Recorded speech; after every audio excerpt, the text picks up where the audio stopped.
এই মাসুদপীর মানে বন্ডপীর, এই বন্ডপীর এই মূল হুতা এই জায়গাতে আপনার সব কিছু নিয়ন্ত্রণ করতো। আমাদের এলাকার কয়েকজন আছে মুরব্বী, অন্যান্য এলাকারও কয়েকজন আছে, তাদেরকে নিয়ে এগুলা নিয়ন্ত্রণ করতো। তারপরে সেই জায়গায় অন্যান্য আড্ডা ছিল, যেমন আমার মাদক, গাঁজা, সেইগুলো নিয়ে আড্ডা করতো, অনেক কিছু করতো। তো আমরা অনেক সময় অনেকবার প্রতিবাদ করছি। প্রতিবাদে আমরা কোনো ফলস্বরূপ না পাওয়াতে আমরা ডিসি মহোদয়ের সাথে আমরা অভিযোগ দায়ের করি।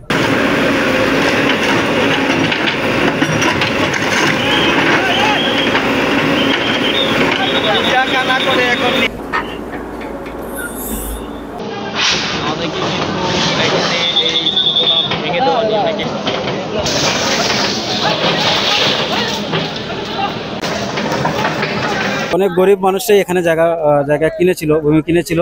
আজকে তারা অনেক বড় ক্ষতিগ্রস্ত হচ্ছে। এই ক্ষতিগ্রস্ত যে তারা হচ্ছে, এটা ভুল করেই হচ্ছে।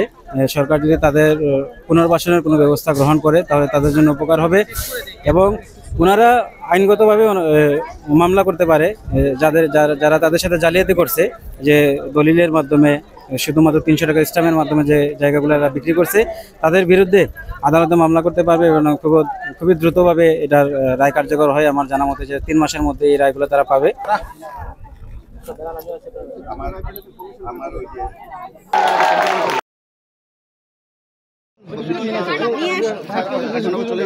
আচ্ছা, আনরেজিস্টার্ড দলিল নিয়ে আসলে ওটা নিয়ে আসতে হবে।